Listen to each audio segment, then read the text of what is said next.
ಮೊಸರನ್ನ ಟೇಸ್ಟ್ ಮಾಡ್ತೀನಿ. ತುಂಬಾ ಅದ್ಭುತವಾಗಿದೆ ಮೊಸರನ್ನ. ಯಾರು ಕೂಡ ಹೇಳಲ್ಲ ಇದಕ್ಕೆ ಈರುಳ್ಳಿ ಬೆಳ್ಳುಳ್ಳಿ ಹಾಕಿಲ್ಲ ಅಂತ. ಸಿಹಿ ಪೊಂಗಲ್ ಟೇಸ್ಟ್ ಮಾಡ್ತೀನಿ. ವಾವ್, ಸಿಹಿ ಪೊಂಗಲ್. ಬೇರೆ ಹೋಟೆಲಲ್ಲಿ ಏನೇನು ಮಾಡ್ತಾರೋ ಅದನ್ನ ಯಾವುದು ನಾವು ಮಾಡಲ್ಲ. ಸಿಹಿ ಪೊಂಗಲ್ ತುಂಬ ಇಷ್ಟ. ಪ್ರಸಾದಮ್ದು ಊಟನೂ ಟ್ರೈ ಮಾಡಿದ್ವಿ, ಅನ್ಲಿಮಿಟೆಡ್.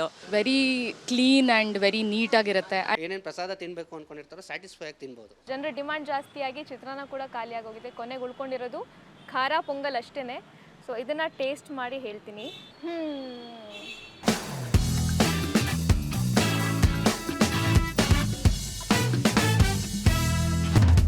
ವಿಸ್ತಾರ ಫುಡ್ ವೀಕ್ಷಕರಿಗೆಲ್ಲ ನಮಸ್ಕಾರ. ಇವತ್ತು ನಾನು ಪ್ರಸಾದ ತಿನ್ನೋಕೆ ಬಂದಿದ್ದೀನಿ, ಅದು ಕೂಡ ದುಡ್ಡು ಕೊಟ್ಬಿಟ್ಟು. ಆದರೆ ಇದು ದೇವಸ್ಥಾನ ಅಂತೂ ಅಲ್ಲ, ಯಾವುದೋ ಮಠ ಕೂಡ ಅಲ್ಲ. ಅಸಲಿಗೆ ನಾನಿವತ್ತು ಬಂದಿರೋದು ಒಂದು ಹೋಟೆಲ್ಗೆ. ಇಲ್ಲಿ ಪ್ರಸಾದ ಸಿಗುತ್ತೆ, ಅದು ಕೂಡ ದೇವರಿಗೆ ನೈವೇದ್ಯ ಮಾಡಿದ ಮೇಲೆ. ಅದು ಯಾಕೆ ಸಿಗುತ್ತೆ, ಟೇಸ್ಟ್ ಹೇಗಿರುತ್ತೆ, ರೇಟ್ ಎಷ್ಟು ಎಲ್ಲ ಗೊತ್ತಾಗಬೇಕು ಅಂದರೆ ವಿಡಿಯೋನ ಕೊನೆವರೆಗೂ ನೋಡಿ. ಇವತ್ತು ನಾನು ಬನಶಂಕರಿ ಸೆಕೆಂಡ್ ಸ್ಟೇಜ್ನಲ್ಲಿದ್ದೀನಿ. ಇಲ್ಲಿ ಬ್ರಾಹ್ಮಣ ಪ್ರಸಾದಂ ಹೋಟೆಲ್ನಲ್ಲಿ ದೇವಸ್ಥಾನದ ಪ್ರಸಾದದ ಥೀಮ್ ಇಟ್ಕೊಂಡು ಊಟ ತಿಂಡಿ ರೆಡಿ ಮಾಡ್ತಾರೆ. ವೆಸ್ಟರ್ನ್ ಫುಡ್ಗಳ ಹಾವಳಿ ಮಧ್ಯೆ ಟ್ರೆಡಿಷನಲ್ ಇಂಡಿಯನ್ ಫುಡ್ನ ಇಂಟ್ರೊಡ್ಯೂಸ್ ಮಾಡಬೇಕು ಅನ್ನೋ ಇಂಟೆನ್ಷನ್ನಿಂದ ಶುರುವಾಗಿದ್ದೆ ಈ ಬ್ರಾಹ್ಮಣ ಪ್ರಸಾದಂ. ಇಲ್ಲಿ ಸಿಗೋ ಫುಡ್ ಮಾತ್ರ ಅಲ್ಲ, ಹೋಟೆಲ್ ಆಂಬಿಯನ್ಸ್ ಕೂಡ ದೇವಸ್ಥಾನದ ಫೀಲ್ ಕೊಡುತ್ತೆ. ಯಾಕಂದ್ರೆ ಟೆಂಪಲ್ಗಳನ್ನೇ ಹೋಲೋ ರೀತಿಯಲ್ಲಿ ಹೋಟೆಲ್ನ ಡಿಸೈನ್ ಮಾಡಿದ್ದಾರೆ. ಹೇಗೆ ದೇವಸ್ಥಾನದ ಒಳಗಡೆ ಎಂಟರ್ ಆಗ್ತಾ ಚಪ್ಪಲಿ ಬಿಚ್ಚಿಡ್ತೀವೋ ಅದೇ ರೀತಿ ಇಲ್ಲೂ ಕೂಡ. ಇಲ್ಲಿ ನೀವು ಕುರ್ಚಿ ಮೇಲೆ ಅಥವಾ ನೆಲದ ಮೇಲೆ ಕೂತ್ಕೊಂಡು ಬೇಕಾದ್ರೂ ಊಟ ಮಾಡ್ಬೋದು. ಇನ್ನು ಯಾವ ರೀತಿ ದೇವಸ್ಥಾನಗಳಲ್ಲಿ ಭಕ್ತಿಗೀತೆ ಹಾಕಿರ್ತಾರೋ ಅದೇ ರೀತಿ ಇಲ್ಲೂ ಕೂಡ ಡಿವೋಷನಲ್ ಮ್ಯೂಸಿಕ್ ಹಾಕಿದ್ದಾರೆ. ಸೊ ಒಟ್ಟಾರೆಯಾಗಿ ದೇವಸ್ಥಾನಕ್ಕೆ ಬಂದಿರೋ ಫೀಲ್ ಒಂದು ಹೋಟೆಲ್ನಲ್ಲಿ ಸಿಗ್ತಾ ಇದೆ ಅನ್ನೋದೇ ತುಂಬಾನೇ ಖುಷಿ ವಿಚಾರ. ಬೆಳಿಗ್ಗೆ ಬ್ರೇಕ್ಫಾಸ್ಟ್ಗೆನೆ ನಾನು ಬ್ರಾಹ್ಮಣ ಪ್ರಸಾದಂಗೆ ಬಂದಿದ್ದೀನಿ. ಬ್ರಾಹ್ಮಣ ಪ್ರಸಾದಂನಲ್ಲಿ ಸಿಗೋ ಬ್ರೇಕ್ಫಾಸ್ಟ್ ಮೆನು ಈಗ ನನ್ನ ಮುಂದೆ ಇದೆ. ಪಂಚಾಮೃತ, ಮೊಸರನ್ನ, ಸಿಹಿ ಪೊಂಗಲ್ ಹಾಗೆ ನಿಪ್ಪಟ್ಟಿದೆ. ಇನ್ನೂ 2 ಐಟಮ್ ಇದೆ, ಚಿತ್ರಾನ್ನ ಆ್ಯಂಡ್ ಖಾರ ಪೊಂಗಲ್. ಬಟ್ ಅದು ಇವಾಗ ನಾವು ಶೂಟಿಂಗ್ ಬಂದ ಟೈಮ್ಗೆ ಖಾಲಿ ಆಗಿದ್ದಂತೆ. ಆದರೂ ಕೂಡ ಅದನ್ನು ಟೇಸ್ಟ್ ಮಾಡ್ತೀನಿ, ಹೇಗೆ ಎಲ್ಲಿ ಆಮೇಲೆ ಹೇಳ್ತೀನಿ. ಓಕೆ, ಮೊದಲನೇದಾಗಿ ಪಂಚಾಮೃತ. ಸೊ ಇದರಲ್ಲಿ 5 ರೀತಿಯ ಫ್ರೂಟ್ಸ್ಗಳನ್ನ ಯೂಸ್ ಮಾಡಿ ಪಂಚಾಮೃತನ ರೆಡಿ ಮಾಡಿದ್ದಾರೆ.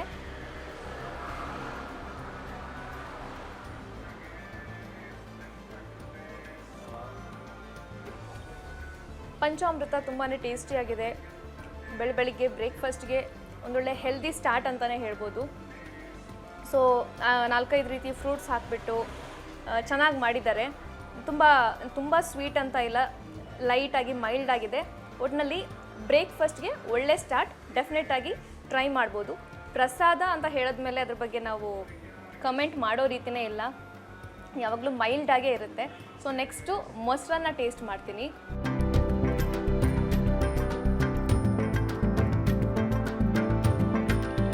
ತುಂಬಾ ಅದ್ಭುತವಾಗಿದೆ ಮೊಸರನ್ನ. ಯಾರು ಕೂಡ ಹೇಳಲ್ಲ ಇದಕ್ಕೆ ಈರುಳ್ಳಿ ಬೆಳ್ಳುಳ್ಳಿ ಹಾಕಿಲ್ಲ ಅಂತ. ಅದು ಹಾಕದೇ ಇದ್ರೂ ಅಷ್ಟು ಟೇಸ್ಟಿಯಾಗಿದೆ. ಬ್ರಾಹ್ಮಣ ಪ್ರಸಾದಂನಲ್ಲಿ ಇವರು ಮಾಡೋ ಯಾವ ಅಡುಗೆಗೂ ಕೂಡ ಈರುಳ್ಳಿ ಬೆಳ್ಳುಳ್ಳಿ ಯೂಸ್ ಮಾಡೋದೇ ಇಲ್ವಂತೆ. ಆದರೂ ಕೂಡ ಇಷ್ಟು ಟೇಸ್ಟಿಯಾಗಿದೆ. ನನಗಂತೂ ಶಾಕ್ ಆಗ್ತಿದೆ, ಬಿಕಾಸ್ ಈರುಳ್ಳಿ ಬೆಳ್ಳುಳ್ಳಿ ಇಲ್ಲದೆ ಇರೋ ಮೊಸರನ್ನ ನಾನು ಯಾವತ್ತೂ ತಿಂದಿಲ್ಲ. ಬಟ್ ತುಂಬಾ ಅದ್ಭುತವಾಗಿದೆ. ಡೆಫಿನೆಟಾಗಿ ಟ್ರೈ ಮಾಡಿ. ಮೊಸರನ್ನ ಟ್ರೈ ಮಾಡಲೇಬೇಕು, ಸಖತ್ತಾಗಿದೆ. ಲಾಸ್ಟಲ್ಲಿ ಮೆಣಸು ಸಿಕ್ಬಿಡ್ತು, ಬಾಯಿ ಉರಿತಾ ಇದೆ. ಸೊ ನೆಕ್ಸ್ಟು ಸಿಹಿ ಪೊಂಗಲ್ ಟೇಸ್ಟ್ ಮಾಡ್ತೀನಿ. ಆ್ಯಕ್ಚುಲಿ ಇದರಲ್ಲಿ ಫುಲ್ ಹಾಕ್ಬಿಟ್ಟು ಕೊಡ್ತಾರೆ ಎಲ್ಲ ಡಿಶ್ಗಳನ್ನು. ಬಟ್ ನಾವು ಪ್ರಸಾದದ ರೀತಿ ಸ್ವಲ್ಪನೇ ತೊಗೊಂಡಿದ್ದೀವಿ, ಬಿಕಾಸ್ ತುಂಬ ವೆರೈಟೀಸ್ ಇದೆಯಲ್ಲ. ಸೊ ಎಲ್ಲನೂ ಟೇಸ್ಟ್ ಮಾಡಬೇಕಂತ ಸ್ವಲ್ಪನೇ ತೊಗೊಂಡಿದ್ದೀನಿ. ಸೊ ಸಿಹಿ ಪೊಂಗಲ್.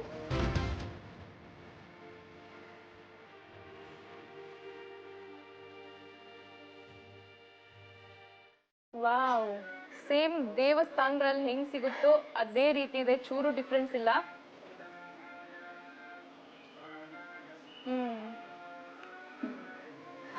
ಎಷ್ಟು ರುಚಿಕರವಾದ ಸಿಹಿ ಪೊಂಗಲ್ ತಿಂದ್ಬಿಟ್ಟು ಅದೆಷ್ಟೋ ದಿನಗಳಾಗಿತ್ತು.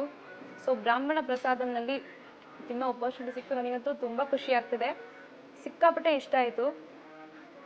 ಸೊ ಅದ್ರಲ್ಲಿ ಯಾವುದು ಚೆನ್ನಾಗಿಲ್ಲ ಅಂತ ಹೇಳೋ ರೀತಿನೇ ಇಲ್ಲ, ಎಲ್ಲಾನು ಅದ್ಭುತವಾಗಿದೆ. ಸೊ ನೆಕ್ಸ್ಟು ನಿಪ್ಪಟ್ಟು ತಿಂತೀನಿ. ಹುರಿತಿರ್ಬೇಕಾದ್ರೆ ಕ್ರಿಸ್ಪಿನೆಸ್ ಗೊತ್ತಾಗ್ತಿದೆ, ತುಂಬಾ ಕ್ರಿಸ್ಪಿ ಆಗಿದೆ. ನಿಮ್ಗೆ ಕೇಳಿಸ್ತಿರ್ಬೋದು, ಲೈಟ್ ಆಗಿ ಕ್ರಿಸ್ಪಿ ಆಗಿದೆ. ಇದಕ್ಕೂ ಕೂಡ ಈರುಳ್ಳಿ ಬೆಳ್ಳುಳ್ಳಿ ಏನೂ ಹಾಕಿಲ್ಲ ಇವರು, ಆದ್ರೂ ತುಂಬಾ ಟೇಸ್ಟಿ ಆಗಿದೆ. ತುಂಬಾ ಏನು ಖಾರ ಅನಿಸ್ತಿಲ್ಲ, ಎಲ್ಲ ಮೈಲ್ಡ್ ಆಗಿದೆ. ಸೊ ಓವರ್ ಆಲ್ ಇಲ್ಲಿ ನಾನು ಇವತ್ತಿಂದ ಅಷ್ಟು ಬ್ರೇಕ್ಫಾಸ್ಟ್ ಐಟಮ್ಸ್ ಕೂಡ ತುಂಬಾನೇ ಟೇಸ್ಟಿ ಆಗಿತ್ತು. ಆ್ಯಂಡ್ ನಾನು ಅವಾಗಲೇ ಹೇಳಿದೆ, ಇನ್ನೆರಡು ಐಟಮ್ ಪೆಂಡಿಂಗ್ ಇದೆ, ಅದನ್ನು ಟೇಸ್ಟ್ ಮಾಡ್ತೀನಿ ಅಂತ. ಅದು ಎಲ್ಲಿ ಅಂದರೆ, ಇವರು ಬ್ರಾಹ್ಮಣ ಪ್ರಸಾದಮ್ನ ಫಸ್ಟ್ ಶುರು ಮಾಡಿದ್ದು ಬನಶಂಕರಿಲಿ BDA ಕಾಂಪ್ಲೆಕ್ಸ್ ಎದುರುಗಡೆ. ಸೊ ಅಲ್ಲಿ ಹೋಗ್ಬಿಟ್ಟು ಇನ್ನುಳಿದಿರೋ 2 ಐಟಮ್ಸ್ನ ಟೇಸ್ಟ್ ಮಾಡೋಣ. ಅದಕ್ಕಿಂತ ಮುಂಚೆ ನೀವು ಅರ್ಧಂಬರ್ಧ ತಿಂದಿದ್ದೀನಿ, ಎಲ್ಲ ಖಾಲಿ ಮಾಡಿ ಆಮೇಲೆ ಸಿಗ್ತೀನಿ. ಬ್ರಾಹ್ಮಣ ಪ್ರಸಾದಮ್ ಅಂದರೆ ನಾವೆಲ್ಲ ನೈವೇದ್ಯ ಮಾಡ್ಕೊಂಬರೋದ್ರಿಂದ ಪ್ರಸಾದಮ್ ಅಂತ ಇಟ್ಟಿದ್ದೀವಿ. ಪ್ರಸಾದಮ್ ಅಂದರೆ ಬೇರೆ ಯಾವ ಇದು ಅಲ್ಲ, ಸಂಸ್ಕೃತದಿಂದ ಇನ್ಫ್ಲುಯೆನ್ಸ್ ಆಗಿರೋ ಪದ. ಸಂಸ್ಕೃತದಲ್ಲಿ ಪ್ರಸಾದಮ್ ಅಂತ ಬರುತ್ತೆ, ಸೊ ಪ್ರಸಾದಮ್ ಅಂತ ಇಟ್ಟಿದ್ದೀವಿ. ನಾವೆಲ್ಲ ಡೈಲಿ ನೈವೇದ್ಯ ಮಾಡ್ಕೊಂಬರೋದ್ರಿಂದ ಪ್ರಸಾದಮ್ ಅಂತ ಇಟ್ಟಿದ್ದೀವಿ. ವೈ ಬ್ರಾಹ್ಮಣ ಅಂದರೆ ನಾವು ಈರುಳ್ಳಿ ಬೆಳ್ಳುಳ್ಳಿ ಯೂಸ್ ಮಾಡಲ್ಲ, ಯಾವುದೇ ರೀತಿ ಸಾತ್ವಿಕ್ ಫುಡ್ ಇದು, ಅದಕ್ಕೆ ಸೊ ಬ್ರಾಹ್ಮಣ ಪ್ರಸಾದಮ್ ಅಂತ ಇಟ್ಟಿದ್ದೀವಿ. That is the speciality of ಬ್ರಾಹ್ಮಣ ಪ್ರಸಾದಮ್. ಇದರಲ್ಲಿ ಮೇಯ್ನ್ ಪುಳಿಯೋಗರೆ ಸ್ಟಾರ್ ಡಿಶ್ಶು ನಮ್ಮ ಬ್ರಾಹ್ಮಣ ಪ್ರಸಾದಮಲ್ಲಿ. ಆಮೇಲೆ ಪಂಚಾಮೃತ ನಿಮಗೆ ಬೇರೆ ಕಡೆ ಎಲ್ಲೂ ಸಿಗೋಲ್ಲ, ನಮ್ಮಲ್ಲಿ ಮಾತ್ರ ಸಿಗೋದು. ಸೊ ಪುಳಿಯೋಗರೆ ಆ್ಯಂಡ್ ಪಂಚಾಮೃತ ಸ್ಟಾರ್ ಡಿಶ್. ಒಂದು ಡೈಲಿ ಮೆನು ಚೇಂಜ್ ಆಗ್ತಾ ಇರುತ್ತೆ. ಹೌದು, ಕಸ್ಟಮರ್ಸ್ಗೆ ಯಾಕೆ ಗೊತ್ತಾಗುತ್ತೆ ಅಂದರೆ, ನಮ್ಮ ಇನ್ಸ್ಟಾಗ್ರಾಮ್ ಪೇಜ್ ಫಾಲೋ ಮಾಡಬೇಕು. ಒಂದು ಸ್ಟೋರಿಯಲ್ಲಿ ಅಪ್ಡೇಟ್ ಮಾಡ್ತೀವಿ, ನಾಳೆ ಮೆನು ಏನು ಅಂತ ಪ್ರಿವಿಯಸ್ ಡೇ ಅಪ್ಡೇಟ್ ಮಾಡ್ತೀವಿ. ಇನ್ನೂ ಒಂದು ಏನು ಅಂದರೆ ವಾಟ್ಸಪ್ ಗ್ರೂಪ್. ಸೊ ನನ್ನ ನಂಬರ್ಗೆ ಒಂದು ಹಾಯ್ ಮೆನು ಅಂತ ಕಳಿಸಿದ್ರೆ ಗ್ರೂಪ್ ಲಿಂಕ್ ಬರುತ್ತೆ. ಸೊ ಅದಕ್ಕೆ ಜಾಯ್ನ್ ಆಯಿತು ಅಂದರೆ ನಾಳೆ ಮೆನು ಇವತ್ತು ಅಪ್ಡೇಟ್ ಮಾಡ್ತೀವಿ. ಸೊ ಅದನ್ನು ನೋಡ್ಕೊಂಡು ಬರ್ಬೋದು. ಮಧ್ಯಾಹ್ನ ಊಟದ್ದು, ಬೆಳಗ್ಗೆ ತಿಂಡಿದು ಎರಡೂ ಬರುತ್ತೆ. ನೋಡಿಕೊಂಡು ಅವ್ರಿಗೆ ಏನೇನು ಫೇವ್ರೇಟು, ಏನೇನು ಇಷ್ಟ ಇದೆ ಅಂತ ನೋಡಿಕೊಂಡು ಬರ್ಬೋದು. ಕಸ್ಟಮರ್ ರೆಸ್ಪಾನ್ಸ್ ತುಂಬ ಚೆನ್ನಾಗಿದೆ, ದೇವರ ಆಶೀರ್ವಾದ. ಆಮೇಲೆ ಜನರ ಸಪೋರ್ಟ್ ಅಂತಲೂ ಹೇಳ್ಬೋದು. ಅಂದ್ಕೊಂಡಿರಲಿಲ್ಲ, ಏನು ಅಂದ್ಕೊಳ್ದೇ ಇರೋದು ಆಗೋದೇ ಅಲ್ವಾ ಜೀವನ. ಸೊ ಅದನ್ನು ಬಿಲೀವ್ ಮಾಡ್ತೀವಿ. ಏನೋ ಒಂದು ಆಗುತ್ತೆ ಅಂತ ಗೊತ್ತಿತ್ತು, ಬಟ್ ಈ ಲೆವೆಲ್ಗೆ ಆಗುತ್ತೆ ಅಂತ ಗೊತ್ತಿರಲಿಲ್ಲ, ಆಗಿದೆ. Morning breakfast 8 to 10. ಪ್ರಸಾದ ಟೈಮಿಂಗ್, ನಾವು ಪ್ರಸಾದ ಏನು ಕೊಡ್ತೀವಿ ತಿಂಡಿ ಅಂತ, ಸೊ ಅದು 8 to 10 ಮಾರ್ನಿಂಗು. ಆಫ್ಟರ್ನೂನ್ ಲಂಚ್ ಬಂದು 12:30 to 3. ಬೇರೆ ಹೋಟೆಲಲ್ಲಿ ಏನೇನು ಮಾಡ್ತಾರೋ ಅದನ್ನು ಯಾವುದು ನಾವು ಮಾಡಲ್ಲ, ಅದೇ ಡಿಫ್ರೆನ್ಸು. ಅಂದರೆ ಲೈಕ್ ಪೂರಿ, ದೋಸೆ, ಇಡ್ಲಿ ಅವೆಲ್ಲ ಏನು ಮಾಡ್ತಾರೆ, ಅವೆಲ್ಲ ಯಾವುದು ನಾವು ಮಾಡಲ್ಲ. ನಮ್ಮಲ್ಲಿ ಏನು ಸ್ಪೆಷಾಲಿಟಿ ಅಂದರೆ, ಇಡೀ ಏನೇನು ಮೇನ್ ದೇವಸ್ಥಾನ ಏನೇನಿರುತ್ತೆ ಅದರಲ್ಲಿ ಏನೇನು ಪ್ರಸಾದ ಅಂತ ಕೊಡ್ತಾರೆ ಜನಕ್ಕೆ, ಸೊ ಅದನ್ನೇ ಮೆನು ಆಗಿ ನಾವು ಮಾಡಿ ಕೊಡ್ತಾಯಿದ್ದೀವಿ. That is speciality. ಅದೇ ನಮ್ಮ ಬ್ರಾಹ್ಮಣ ಪ್ರಸಾದಮಲ್ಲಿ ಮೇಯ್ನ್. ಅಂದರೆ ರೆಗ್ಯುಲರಲ್ಲಿ ಏನು ಸಿಗುತ್ತೆ ಅದು ಸಿಗದೇ ಇರೋದೇ ನಮ್ಮಲ್ಲಿ ಸಿಗುತ್ತೆ, ನಮ್ಮಲ್ಲಿ ಸ್ಪೆಸಿಫಿಕ್ಕಾಗಿ ನಮ್ಮಲ್ಲಿ ಸಿಗುತ್ತೆ. ಆಮೇಲೆ ಪ್ರಸಾದ ಅಂದರೆ ನಿಮಗೆ ಎಲ್ಲ ಕಡೆ ಚೂರು ಸಿಗುತ್ತೆ, ಮತ್ತು ಕೇಳಲ್ಲ, ಆಮೇಲೆ ಈಸಿ ಆ್ಯಕ್ಸೆಸ್ ಇರೋಲ್ಲ. ನಮ್ಮಲ್ಲಿ ಬಂದರೆ ಈಸಿ ಆ್ಯಕ್ಸೆಸ್ ಇದೆ. ಅಂದರೆ ಏನೇನು ಪ್ರಸಾದ ತಿನ್ನಬೇಕು ಅಂದ್ಕೊಂಡಿರ್ತಾರೋ ಸ್ಯಾಟಿಸ್ಫೈ ಆಗಿ ತಿನ್ಬೋದು. ಪಾರ್ಸಲ್ ಕೂಡ ಇದೆ.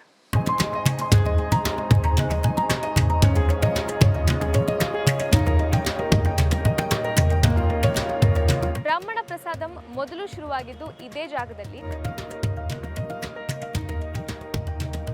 ಸೊ ಅದರ ನಂತರ ಅಲ್ಲಿ ಹೋಟೆಲ್ ಆಗಿದೆ. ನಾವು ಅಲ್ಲಿ ಶೂಟ್ ಮುಗಿಸ್ಕೊಂಡು ಆಮೇಲೆ ಇಲ್ಲಿಗೆ ಬಂದಿದ್ದೀವಿ.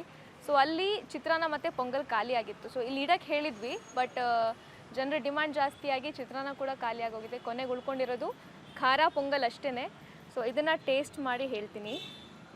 ಉಪ್ಪಿನಕಾಯಿ ಹಾಕಿಬಿಟ್ಟು ಕೊಟ್ಟಿದ್ದಾರೆ ಖಾರ ಪೊಂಗಲ್ಗೆ. ಸೊ ನನ್ನ ಡ್ರೆಸ್ ಜೊತೆ ಕೂಡ ಮ್ಯಾಚ್ ಆಗ್ತಿದೆ ಕಲರು.